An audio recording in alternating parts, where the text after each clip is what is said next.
The first sign something was wrong was the sound of an ambulance pulling away. Just before dawn, his mother, Sarah, had collapsed in their small Ohio home. The doctors said it was a heart condition, one that had been quietly worsening while she worked double shifts at a diner, smiling for tips and hiding her pain. She survived the surgery, but the bills arrived faster than hope ever could. Ethan's father had died years earlier in a factory accident. It had always been just the two of them. Sarah used to joke they were a team of two against the world. But now, lying pale in a hospital bed, she looked smaller, weaker, and afraid in a way Ethan had never seen before. One afternoon, as Ethan sat by her bedside doing homework, he overheard two nurses whispering in the hall. "They don't have insurance," one said softly. "The bills are already over $30,000, the other replied. Ethan didn't understand numbers that big, but he understood fear. He understood the way his mom looked away when the doctor talked about follow-up treatments. He understood the heavy silence that filled the nights that evening. Ethan lay awake, staring at the ceiling. "I can't fix everything," he thought, "but maybe I can help." The next morning, he went to the kitchen and found lemons, sugar, and an old plastic pitcher. He remembered his dad once telling him, "When life knocks you down, you don't wait for help, you start where you are." Ethan taped a piece of cardboard to a wooden chair and wrote in shaky letters, "Lemonade $1 for my mom." He set up his stand at a busy street corner. His hands trembled as he poured the first cup, expecting people to just walk by. But a woman in a business suit stopped. "What's the money for?" she asked gently. Ethan swallowed hard. "My mom's in the hospital. I want to help."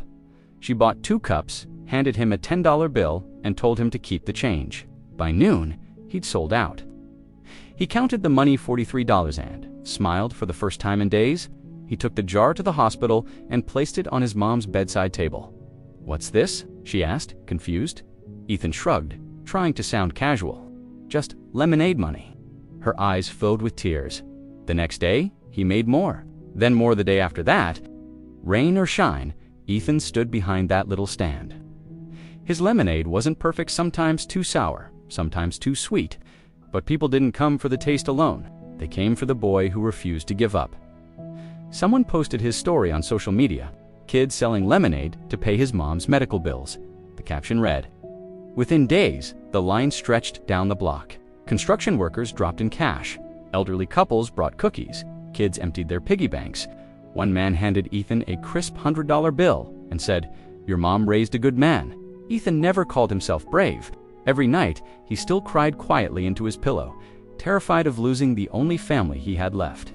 But every morning, he woke up, squeezed lemons, and showed up. One evening, a local news reporter arrived. "Why are you doing this?" she asked. A camera pointed at him. Ethan looked at his hands, sticky with lemonade. The story aired that night, and what happened next was unbelievable. The hospital called. A group of anonymous donors, moved by Ethan's story, had paid off Sarah's medical bills. Every last dollar. When Ethan heard the news, he ran to the hospital, breathless and crying. They said,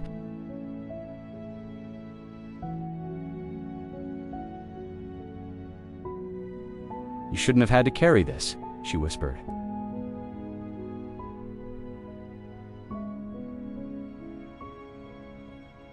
The lemonade stand was gone, but the story lived on. Years later, when Ethan applied to study medicine, he wrote one sentence on his application. "I learned early that love doesn't wait for permission, it shows up and does the work." Sometimes heroes aren't strong adults with power and money. Sometimes they're just kids with trembling hands, a cardboard sign, and a heart too big to quit. Thanks for watching. If this story moved you, please like and subscribe for more content that inspires.